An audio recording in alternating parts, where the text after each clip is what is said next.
हमारे खुदावंद यीशु की अंजील मुकद्दस लूका के मुताबिक उसका छठा बाब 20 से 26 आयत तक। एक दिन यीशु ने अपने शागिर्दों पर नज़र करके कहा कि मुबारक हो तुम जो गरीब हो, क्योंकि खुदा की बादशाही तुम्हारी है।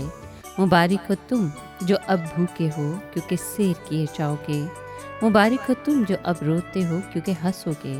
मुबारक हो तुम जब इब्ने इंसान की खातिर लोग तुमसे कहेंगे। मुबारक हो तुम जब इब्ने इंसान की खातिर लोग तुमसे कीना रखें और तुम्हें खारिज कर दें और मलामत करें और तुम्हारा नाम बुरा जानकर काट डालें। उस दिन खुश हो और शादमानी करो, क्योंकि देखो आसमान पर तुम्हारा अजर बड़ा है, क्योंकि उनके बाप दादा अंबिया के साथ भी ऐसा ही किया करते थे। मगर अफसोस तुम पर जो दौलतमंद हो, क्योंकि तुम अपनी तसल्ली पा चुके। अफसोस तुम पर जो अब सैर हो, क्योंकि तुम भूखे होगे।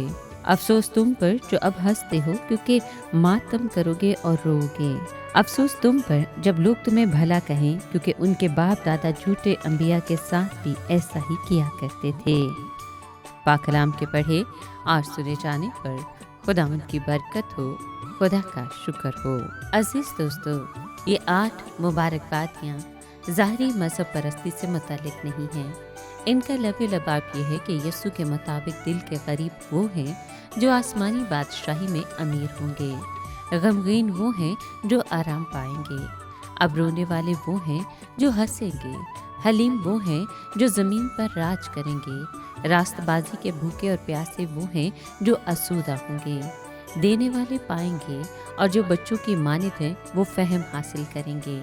जंगजू नहीं बल्कि सुलह कराने वाला फातह और बादशाह का फरजंद है। वो जिसे मसीह की खातिर उसके घर से निकाल दिया जाता है, आसमान में अपनी शहरियत रखता है। ये मुबारकबादियाँ एक कुल्हाड़े की माने थी, जिसे यीशु ने दीनी तमन्नाओं के उस दरख्त की जड़ों पर चलाया, जिसे यहूदियों ने अपने मसीह की आमद के ताल्लुक से अपने जहनों में लगाया हुआ था। हकीकी दायमी मुबारक हाली का इन्हिसार खारजी मजहबी मामूलात या मादी तरक्की पर नहीं, बल्कि इंसान की अंदरूनी हालत और उसकी अब्दी फलाह पर है। ये मुबारकबादियाँ मज़ीद नसीहत और हदायत का एक तारुफ थी, और इनमें मसीह यीशु के होने वाले रसूलों के लिए एक नस्ब व लैन मौजूद था। मसीह यीशु गोया उन्हें ये कह रहे थे कि जब तुम इन बुनियादी खूबियों के मालिक होगे तो तुम्हारे अपने तुमसे नफरत करेंगे। जब तुम्हारे साथ ऐसा बर्ताव रवा रखा जाएगा तो तुम मुबारक होगे। जब तुम्हें इब्ने आदम के सबब से इन तमाम नाखुशगवार हालात का सामना करना पड़े तो ना तो गम करना और ना शिकायत करना, बल्कि इसके बरक्स खुशी करना, क्योंकि आसमान पर तुम्हारा अजर बड़ा है। यूँ तुम उन नबियों के मानिद हो जो तुमसे पहले हो गुजरे हैं। उन सब को खुदा के अजीम पैगंबर होने का इस्तेहकाक हासिल हुआ, और इस सबब से उन्हें सताया भी गया।